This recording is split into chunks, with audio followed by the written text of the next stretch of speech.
भक्ति काल में मीरा एक स्त्री कवित्री के रूप में,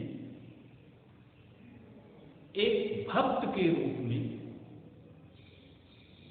अपनी उपस्थिति दर्ज कराती है।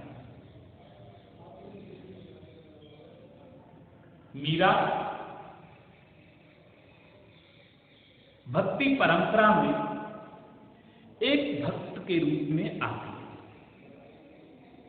मीरा की पारिवारिक पृष्ठभूमि, सामंती परंपरा व उच्च कुल में होना कोई भी मीरा और उनके आराध्य के बीच बाधा नहीं बनता। मीरा सबसे पहले भक्त है। भक्त के मार्ग में जो सबसे बड़ा बंधन होता है वह मैं का होना, और मीरा ने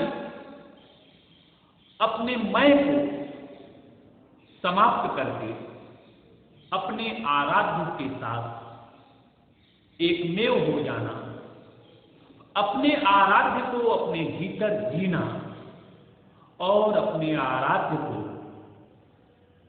अपनी प्रेम भक्ति से, प्रेम साधना से प्राप्त करना मीरा की भक्ति का मूल है।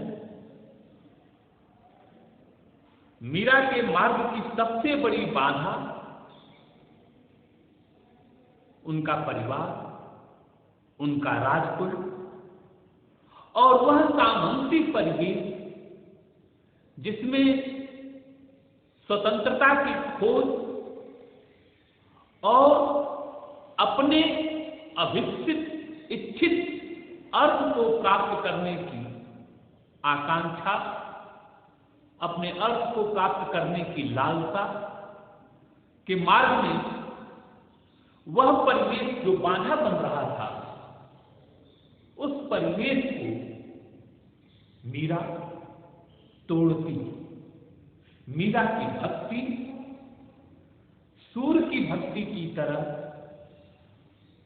राधा कृष्ण या गोपियों और कृष्ण के बीच आलंबन भाव की भक्ति नहीं है, बल्कि मीरा को सीधे सीधे टकराना पड़ता है उस सामंती दीवार से, जो सामंती दीवार टिकी हुई थी मीरा के समय में। मीरा मध्यकाल की उन सारी दीवारों को तोड़ती है जो मनुष्य की मुक्ति के मार्ग में बाधा बनकर आती।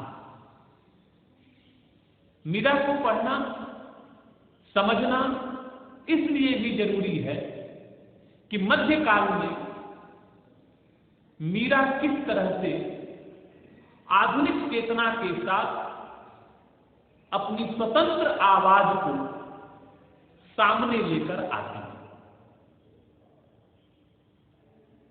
मीरा को अपने स्वराज में जीना है, अपने इच्छित संसार में जीना है।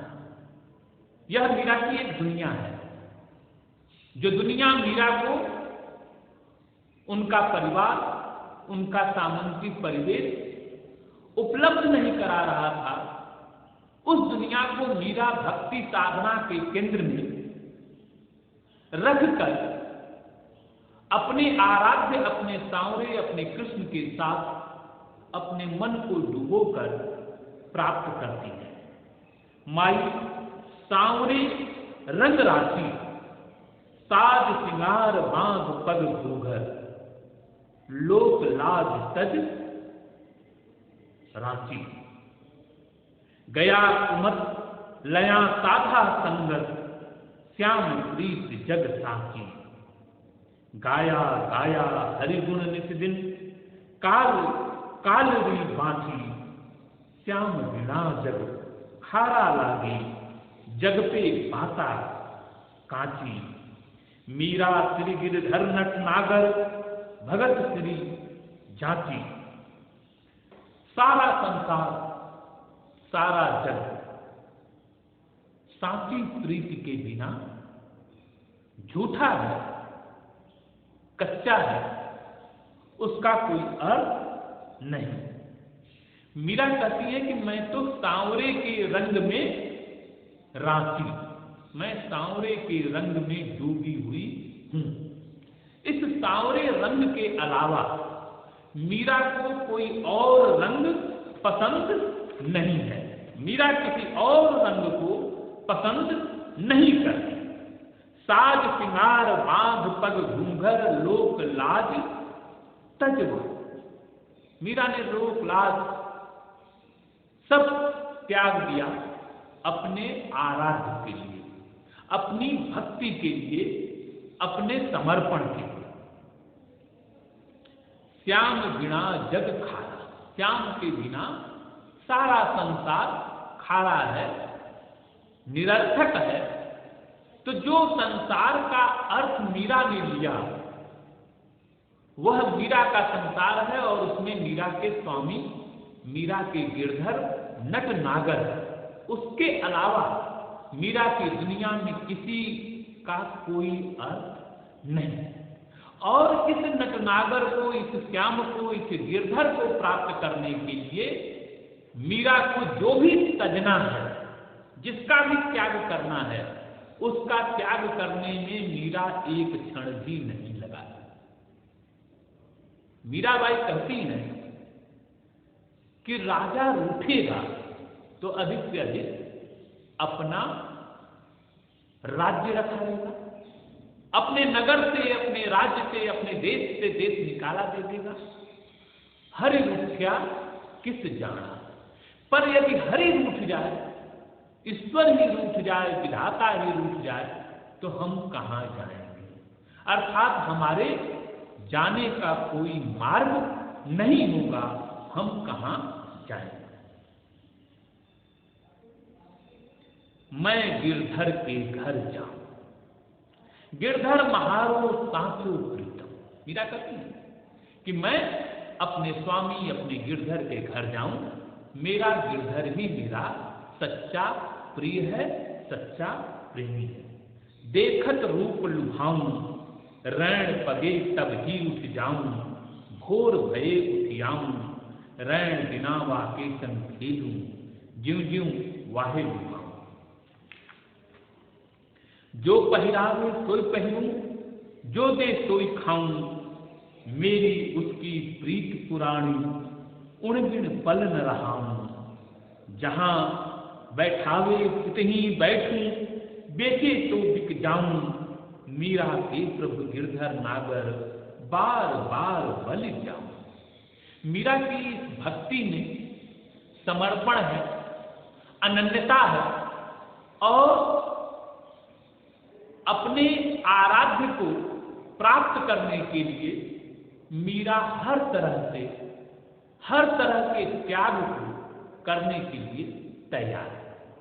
मीरा को कुछ भी नहीं चाहिए, सिर्फ और सिर्फ अपनी भक्ति, अपना आराध्य, अपना गिरधर, अपना स्वामी चाहिए।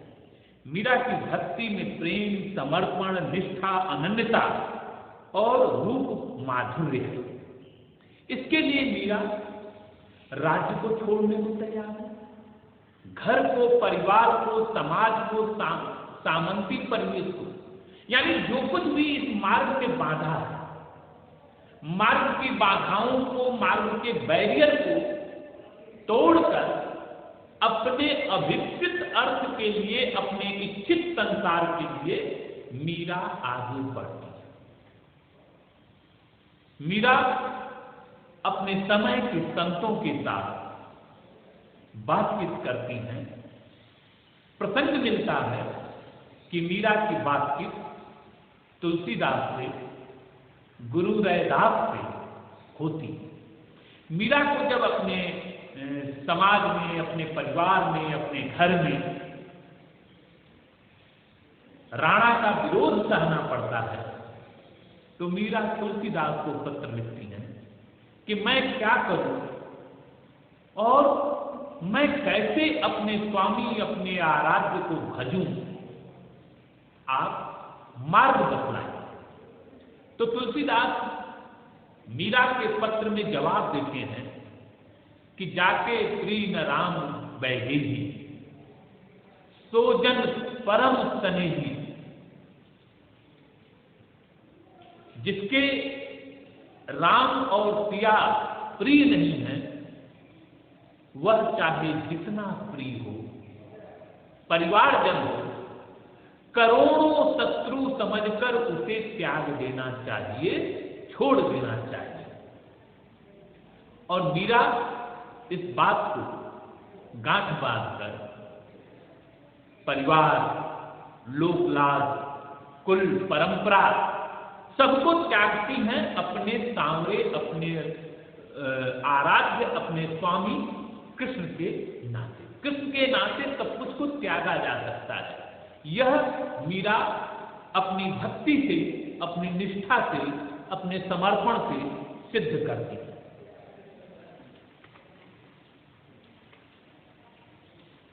घर परिवार सब छोड़ने को तैयार है। भक्त और भगवान के बीच में जो बाधा है, उस बाधा को मीरा साहस के साथ पार करती है।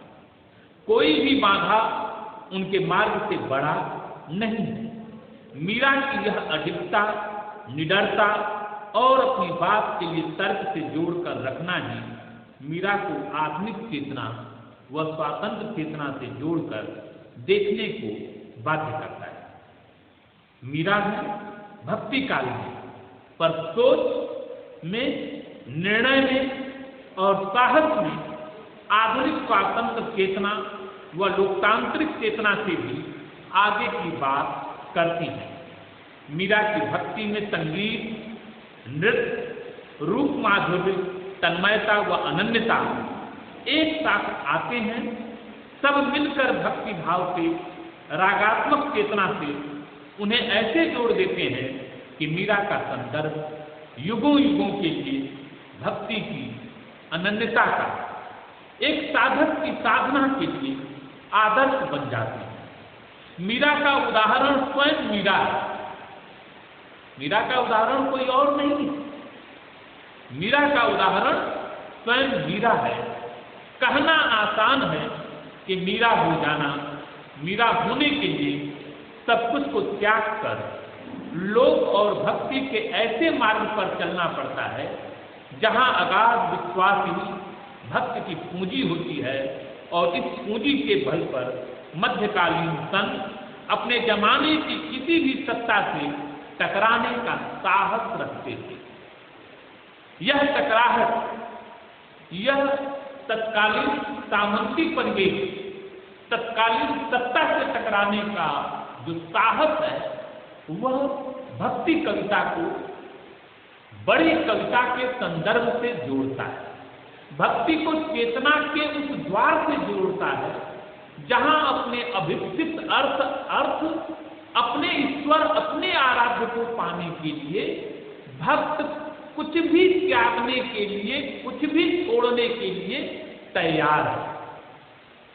यह अनायास नहीं है कि कबीर भी कहते हैं कि हम न मरे मरिहे संसारा, हरि मरिहे तो हमहु मरिहे, हरि ना मरिहे तो हम काहू के मरिहे। यानी अगर ईश्वर नहीं मरेगा तो मेरी मौत कैसी है। तो भक्ति परंपरा में कबीर से लेकर मीरा तक अपने समय की सत्ता से एक टकराहट देखने को मिलती है। तत्कालीन जो समाज है, उस समाज में अपनी आवाज को पहुंचाने के लिए, अपने संदर्भ से जोड़ने के लिए किसी भी हद तक भक्त कवि जा सकता था।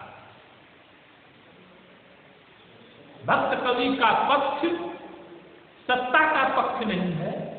भक्त कवि का पक्ष मानवीय संवेदन का पक्ष है, प्रेम का पक्ष है, समता का पक्ष है और हर तरह की गैर बराबरी को ध्वस्त करते हुए मानव समानता का एक ऐसा सुंदर उदाहरण भक्ति कविता रचती है जिसमें भक्त और ईश्वर के बीच, भक्त और ब्रह्म के बीच किसी तरह का कोई भेद नहीं है और भक्त निरंतर अपनी साधना में अपने आराध्य को, अपने ब्रह्म को, अपने ईश्वर को अपने आस पास सहज भाव से पाता है। मीरा की भक्ति प्रेम स्वरूपा भक्ति है।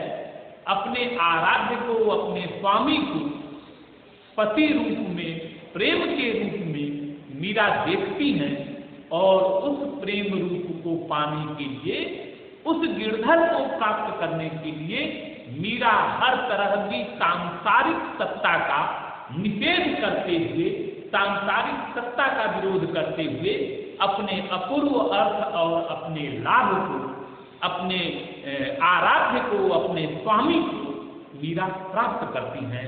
इसके लिए उन्हें अपने तत्कालीन सामंती परिवेश में न जाने कितने त्रास और तनाव और दुख को झेलने पड़ते हैं, जिसका सांकेतिक उदाहरण मीरा के जीवन साक्ष्य और मीरा की कविता में दर्ज है, जहां बार बार ये पंक्तियां आती हैं कि राणा जिसका प्याला भिजो, मीरा अमृत कर दी।